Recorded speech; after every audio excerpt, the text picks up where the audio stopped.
Maneva na sema PENDREAM TV. PENDREAM TV de osia dem yopo. Conditionalities no kra no. Omo de kwahye say omo makwan na COVID levy wo ho. Won enema bebre na ne yetuatua ho levy no. Eno na omo de koye nyinaso o. E de gi sika ne baaye. Nti senka. Kofo ra moto aso anke ewu. COVID levy nke betua ye wie dia. Na che say because extra kra na mra wo ho say e wo say emre bi bedru e wo se ye etua no. Wo mo sa de kosi awowa eje bosia. Inti extra ni say nyade anake be free ho ne afri ho china nyame ne ye nyina aboafo anyway over the video na ready am pacho mo fan to so na yen content me na ebre na akwati ayen da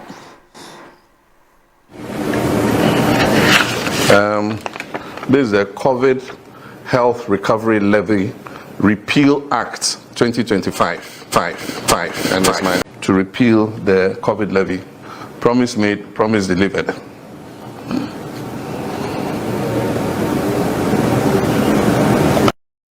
The 10th of December 2025.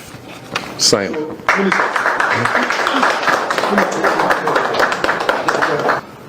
Purported to provide free water, free electricity, free food, and a lot of things. And to the shock of most Ghanaians after the pandemic was over and after the elections were over, government slapped Ghanaians with a 1% value-added tax. What it's supposed to have spent on the COVID pandemic. Ghana continued to remain one of the only countries where we're being taxed for a pandemic that had passed. And so during the election, we promised that when the NDC comes to power, the COVID levy is one of those who repeal. A lot of Ghanaians have disliked this tax, and today I'm pleased that on the 10th of December 2025, I've signed the repeal, move the 1% COVID levy. And I will present it to the Clerk of Parliament.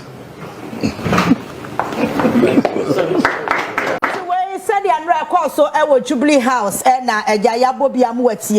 His Excellency John Dramani Mahama promise made, promise delivered, and it's all catch Ghana force or back COVID-19 levy no obey ye free her e-levy obey ye free her betting tax obey ye free her nyamia drum to the biana washa de nation yadio na so obedi so no and then they ask them no and it's na politicians do na wo mo constituency a wo mo kwahye ba wo ma kasa bia wo mutimi so na anwe ne sen na ehwe no nti so bishop no go di so a e wo se ye boni pa kraba so His Excellency John Dramani Mahama Ghana for ye da wase se wo share ye mbo se COVID-19 levy wo be ye free e-levy ubeyi betting tax ubeyi ni nyina wadu basha so na budin ba ni ya na wayi sa ne ma ni nyina afiri ho na Ghana for koma ha wo mo enema bebre atwa ye ho ahia na ne bo ekosoro no eye sa levies na na deda enema ye totototo no so nti ekwan bia so no nya dia obenya price no the same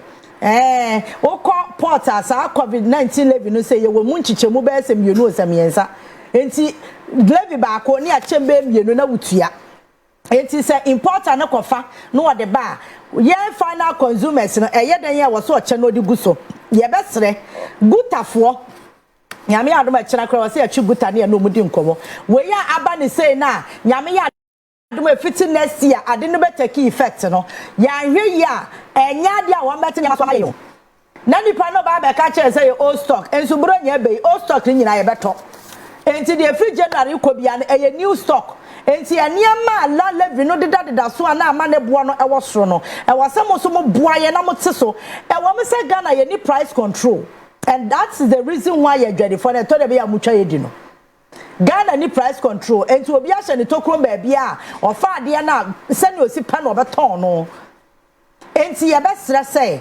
aniama no say taxes ne be ba from say ya muso mo ntini amaso na kro no ye ho ha ye nkakra aya mo ayeye mo due bokra dodo all right enti on this note video ya me bomma we am one who say His Excellency John Dramani Mahama COVID-19 levy nyame adom wode ne sa hye krata ase General Bosumi Ayaba Besimu wa afi 2026 ebe ye adwuma ye ntua COVID-19 levy.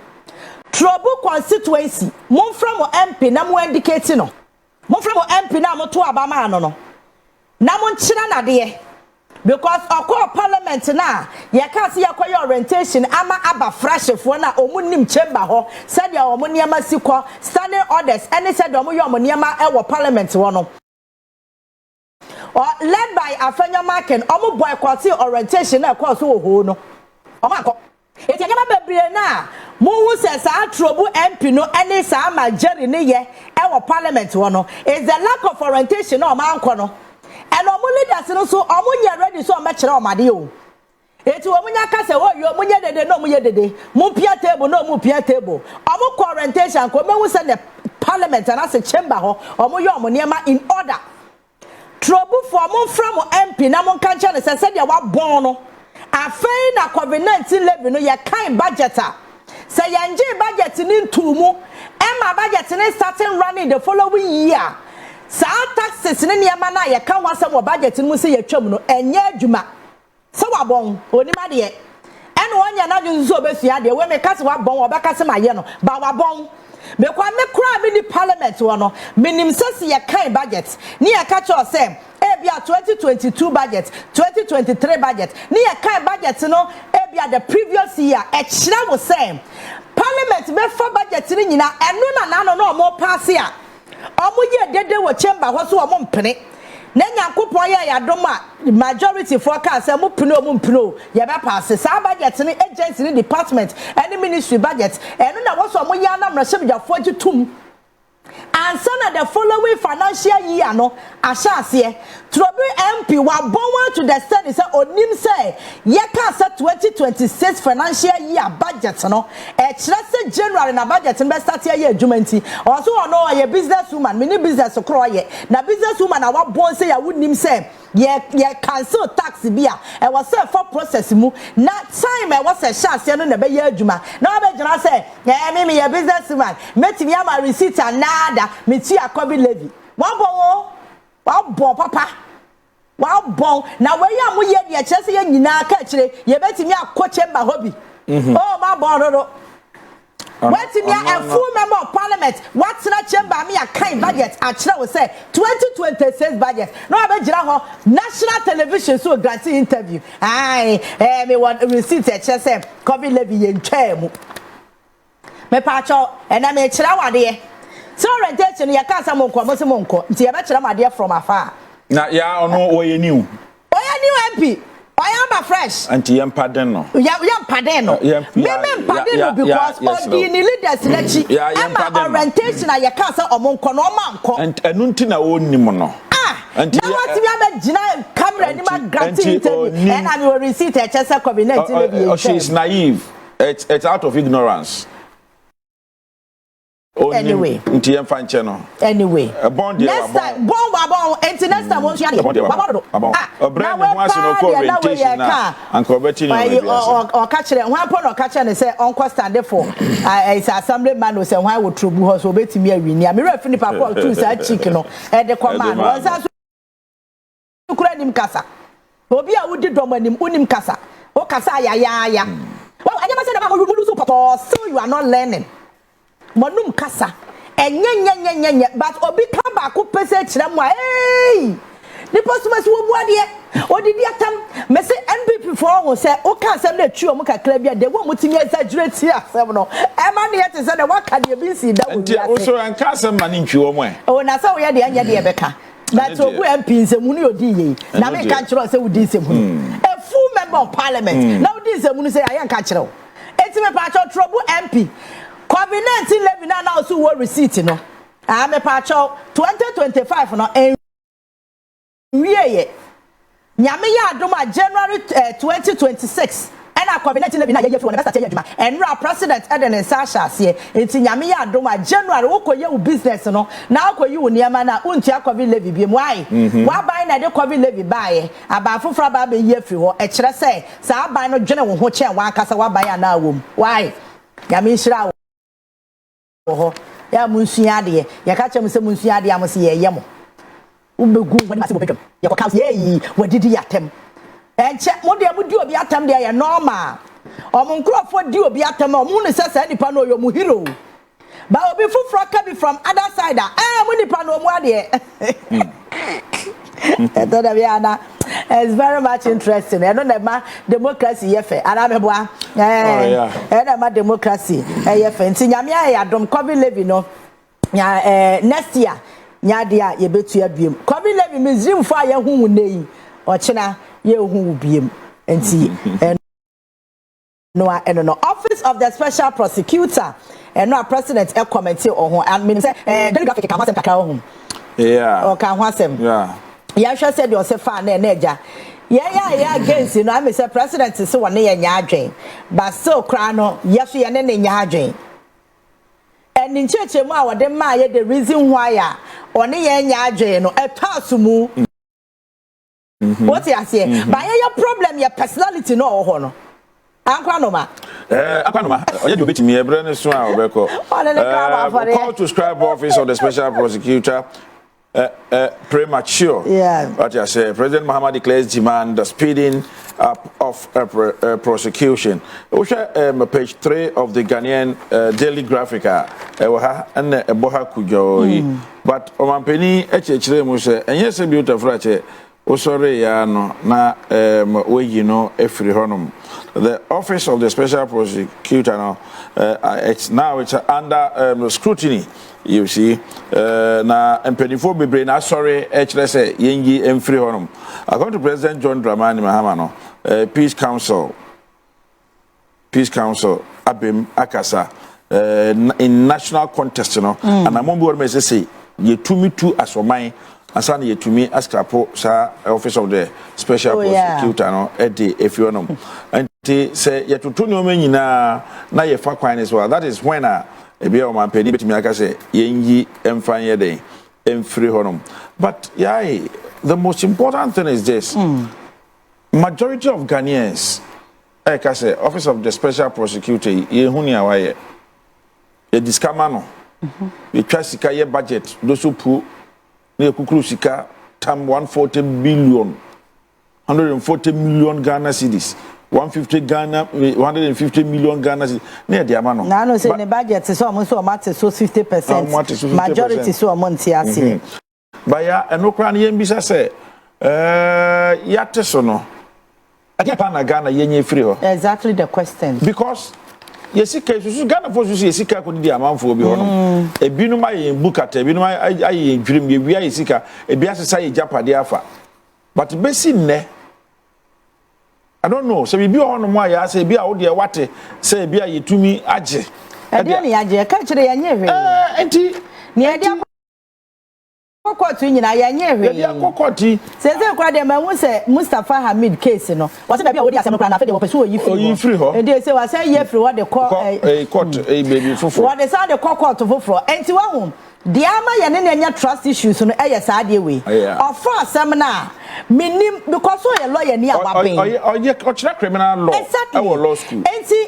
ansa na oba file wasam de court no wonim se court we ya me de kwei e wo jurisdiction e betimi afa case ya me de kwei me ko file a documents ABCD na me hia ansa na masam na me de kɔ no admu enti se wo file case kopie court na judge ka kire wo say weni na wasa wo ye wanya one way or the other enye baako enye mienu enye miensa atoatoa so enti na ma yenya adwemi say deliberate enti ase asem no opere kwaje opere no oje a ono a ontimi ndi asem no ontimi prosecute nkonko wiase na wasuso asem no ne mfe na wasuso ne kotodwe na wasuso asem ne sisi na wasuso papam na wasuso ne kon na afa wa miemi asem na ya dwea ne so we de wotiniti e ne o ye behu na wasori agina awoso ne ho na ekọ no eno na me ya ne nya trust issues because we sisi ada pa case na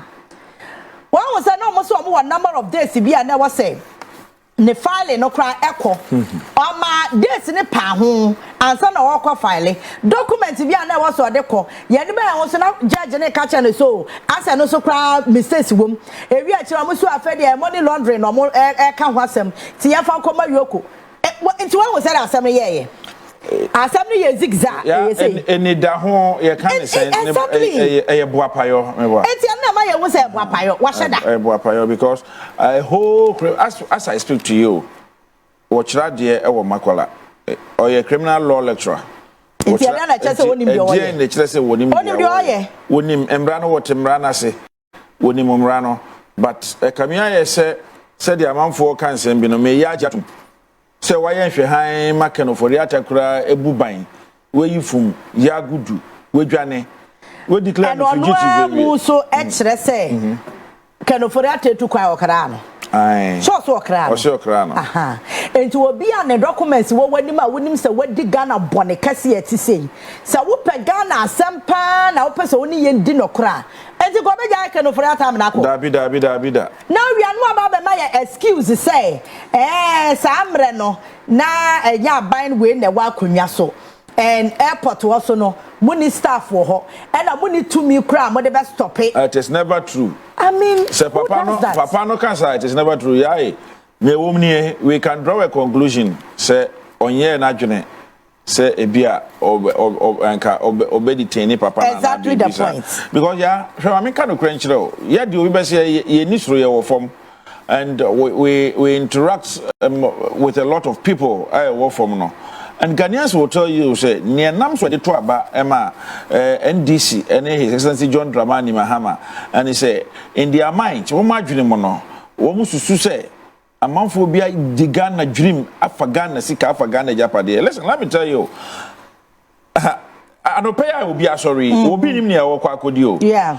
Will be. Sabiota frache ne juma cry basa will be yare and all this is nipa transit business na Ghana ka yen na yesika na nipa ba ko pe ebetimi afa pen ade di enjuri saa de and yan ka wanu mo ekọ abode ne banche ne bayere ne yi ka yen ja omo nkwe ati sa akofo na we need to classify them as atutubotom for matoto Ghana for botom wo mo awia ye wo mo di enjuri oh ati sa John Dramani Mahama entimi anhwe through the Office of the Special Prosecutor and the Attorney General. In fact, 2028, a bag Ghana for Binomo Yapa. Na Ansha, at the Kodia Namswa, ma Ghana for two about boom, Adema NDC, no, Ansha, 2028, when is that? Because a nipebi yenim, Kene, and Nimidawa, Yamboni Chain, aha, and nipebi yenim, and Sasia Mamfrevia. Abaja Padia Mamfuafa, a buying Sika, Mamfudo Munsa boom. And these people are walking on them whole coba. Not ordinary Ghanaian nebre, or Comodeno, or Swadia Wakoba, Wonyeska, and to the bottom and stuff. But the American say, Excellency John Dramani Mahama, say, Special Prosecutor, and Jumana, ye dishen and sa, say, one dear won't to me ye, basing the one J. Caprema Ghana. Want me my union so papa bien free say to the best of my knowledge. The Attorney General is there.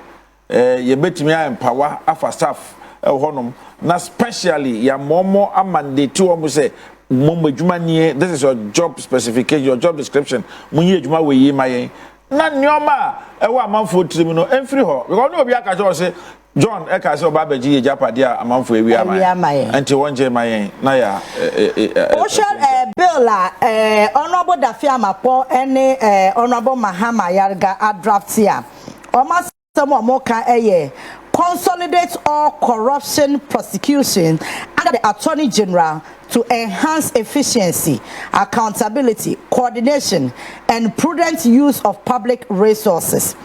Operational experience has revealed persistent challenges, including duplication of constitutional prosecutorial functions, institutional friction, and jurisdictional overlap, resulting in delays and inefficiencies. And in the way, justification, and I say, Honorable Afenyo-Markin and Honorable Mahama Yarga, after a private member bill, our parliament, and no, and Amakacho, no, much less say, the woman who and say, OSP, I Office of the Special Prosecutor, and the Attorney General, no, a duplication. As a functions, no, a pet. Enti emma delay eba prosecution and now say we are inefficiency na say I don't know me wo se na meche wotwi endimu ana kache beba ai inefficientness ade no ye wontimi nya ne yie wontimi nya ne yie enti ama cases a was your prosecutor no yentimi prosecute case ni yie ebi so wa hono mo a delay eche enti eka omo reasons ama wo ma draft sa bill no e dia akose the omo scrap office no kra and afeso amochira consolidate all corruption prosecutions under the Attorney General to enhance efficiency, accountability, coordination and prudent use of public resources. And enti the omo person omo kan say Sheni dream and same bia se obi afa kwati kwan so de nsa abo aban sika mu no saa cases ni nyina no ya fama Attorney General na yemma no resources yemma no akade betimi ama na ye na dwuma yie se ne be ya ye bebo the public purse or mine ye sika sam no ye bebo ho ban kakra because when him say ye the budget ekọ Attorney General office and ye the budget so ekọ OSP Office of the Special Prosecutor, yes, on the budget, echo. And no debate or parliament to say majority, minority, MPP, MPs, and so one might say budget, and also now a better corruption fights, office war. And then a duplication, a Juma Attorney General, but now President Emeki, I think comment to me. Of an instance, video na ready. Mama yamwana Ghana fontie comment na President Emma ye ni nyina so ntia or can say it's premature. Say yebe kasi scrap office no. People of Ghana will not forgive us if people develop impunity in terms of abusing the trust that people have put in them. And so that's why we're resourcing the Economic and Organized Crime Office and the other anti-corruption institutions, including the Office of the Special Prosecutor. And recently, there have been some controversy with the Office of the Prosecutor. I think it's premature to call for the closure of that office. The unique thing about that office is it is the only anti-corruption agency that has prosecutorial powers to be able to prosecute without going through the Attorney General. And so people had mistrust with the Attorney General because the Attorney General normally is a member of government and is a minister of state. And so they believe that the Attorney General will be very reluctant to prosecute his own. But if there's an independent office like the Office of the Special Prosecutor, it won't matter who you are because they have security of tenure and they have prosecutorial powers, whether you're a member of government or you're a member of a previous government or you are anybody who has, misappropriated public funds. They have the law is behind them to be able to prosecute you. So I think we should give them a little time. Of course, people want to see, more prosecutions and more results. And so I'll just urge the OSP to speed up, some of these investigations and, show people that the office is still very relevant. All right, so that's the President of the Republic of Ghana, His Excellency John Dramani Mahama. The reason here, Owusu said, Office of the Special Prosecutor is premature to call for the scrap. But not some not kind, or your opinion. So you have to understand. But we also have the right to say you better disagree with their organo. Or no baby or Jina say or my opinion. Say what Jina Homa Ghana or Nina Homa a certain political party. Into their the same Office of the Special Prosecutor no enka independent prosecutorial powers bia ye ama wo mo a wo mo no mo sha ban bia ase enti wo metimi ayo mo adwuma se de wo se nkomo ye no Attorney General ne ye hu ne se president na appoint no enti se aban mu nipa mpo edi oman ni sika edi ye bone a ebe ye dia ama Attorney General ne se obekwa prosecute omo ankasa omo minister Etinka OSP no de enkanya bone. I see where the president is coming from. OSP no nya bone because omo independent powers ayede am omo motimi prosecute. And Attorney General no is being seen as a political appointee. Enti ebia so obeye niam akroje no na so kakra bi ebeba ho. But the first thing remains saying OSP na yama no sa independent prosecution powers no. Is he living up to expectation? That is the question. That is the question of Yebisa. That is the question. He is not living up to the task. Ejumana yadiamano na nyano no yano. Once the president Ankasa can say, I was speeding up some of the prosecutions now. Oh, you know. We shall quite they can offer a case if I so I didn't say, you can say that, but now I didn't say, is he having fact? Is there any evidence to tender in law? That is it. Bibia, yakeka bibia, basi tender of evidences. So, Papi, I said, was said that. Obiti say Alberta, and he also people who prefer to build a cathedral instead of constructing roads. Or see JDM accountability. You are right, Papa. I hope the NDC is not playing games with Ghanaians. Exactly the question. And Ebenezer Mokto says President Mahama is not ready to fight corruption. That's why he wanted to keep the OSP, and his decision are advice from chiefs and criminals, pastors, fear politicians. Alberto also come and say most of the looters are walking free for now, and that is bad. Most of the looters are walking free for now. The NDC can develop Ghana like Europe, but if they fail accountability, we will not forgive them. When you know every Alberta and my black or they about or say, Mr. President, you think, but things are going slow. Time, wait for no man. 4 years, so Mr. President. George Akolache says our party, the NDC, will go down if they keep handling the past criminals like this. I swear.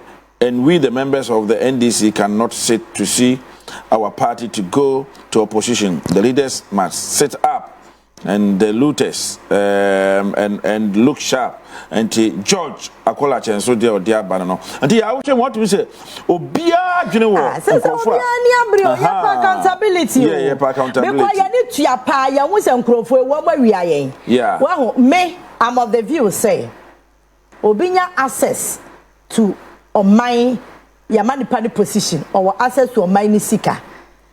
Sabe, yes, a Jumadia, oh, yeah, who did home? Yeah, wounded him. Obia one Capia, yeah, Juma de Bia Becassa and Watcher, Afro, ye can say hot Capitola, or Becatro, or say K. Jumanity, K.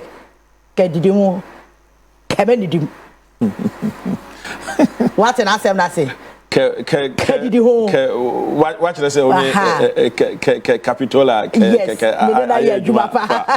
or say Jumanity. Yeah, Afro. Can you Medium. And the humanity obey media opportunities to be a Owusu bet me. I la. Now, are you not getting the uncle too many and wouldn't him say? Omo your positions and as appointments, you know. Omo a crime bedroom for some one casabet media generating revenue. Amomo. Catch it, answer the baby phone lines and Mamika will ensure. Okay. Yamo be appointment as CEO of a certain agency. Or mine and as a department and agency corner we CEO no. Efa Ohoka, Emma would me a 2 coin quabrochri. And Quafo bebre quabrochria. Ne papa munanka wajan would be one. Business partners. Okwa akodi business ho nkomo wo position e kura nkwampo as the CEO no emma wunya a certain trust e wo abronkofo bebre wo sika wo abrochira o mo pe ba bi di akọ entu betimi ni obi a partnership e bia me ha oba adwuma se ye bebie wo be create adwuma na wo be fa Ghana fo a wo be ye adwuma wom anya hwe wo shares e wo sa nipa no na business ayi na wa be ye na sabe. Where did you get money? One for more or mine sick. I don't know the reason why this common sense people don't have it, but budget and as a sika ya locate say yan find your money jumano and no one see one minister not say one more person didn't say boom. Now yes away. We your minister or money born who come out to coin. And to coin to business partners and no more establish business and create employment. Emma Wakasakra when you jumano so fast. It's one woman in serious position now Ukraino. Would the anya kwanya to kwine? Would the two kwine? What me say enya one kwine and the codim come off for equal creative friendship and ma wouldn't obe your business a boom. And only aside one position a crowd no. Whatever bounce no ubenya will seek was a winya. Abra won't for one sound cobble mine sickum. Now ready across to a buffer stock ya catch it. Now ya the sika basso mining your phone. aduane yɛmfa nkɔ yɛsɛ wait me afa position as the CEO afa akɔ business partners afa but rather no ɔman ne sika na yɛsɛ yɛmfa nkɔ yɛ adwuma na ɛna ɔde sɛ boom too bad. You see, there are so many ways you can get money. When you're corrupt, we are minor. Yeah. But some common sense when we need any appointees in the team. Now you understand the comfort zone not say one so when your minister when you see what yeah and the comfort zone now from Pesika on from the some bomb money sikem. Now I can see a movie any opportunities here now. Wouldn't partners and get on Baba Kroma. And you can draw on my semester. Oh, then you are I. We are today. Better company will be crum. Near Fagana for Juma. Anya she no, who be a shareholder of some business partner now. And now say Nipana Wako Fana Basu may establish business. I won't find some bomb my sikem. Nyansa yama appointment you so appointment no na also for create avenue so ma wo ho na mo man ni sika na yesi yamfanya adwuma ne de mesron fa nsa ko bom. Oh God of mercy, mo bia for lines no my ne enko eto de bia uhu ade ne se ade we ye kala na Kiseja Ben oti asema ke nje Japan ka kire no no o se Kiseja Ben is a criminal lawyer. Time on one point. So I know criminals say okroba ina Kiseja you have been defending or more. I don't know share than you need papa biasa. What Dedi kama amena pending TV ase. Na so far so good. Say open online portal e wo Ghana. Nipa share, nipa follow, nipa comment here. To my best of knowledge, without any biases, pending TV.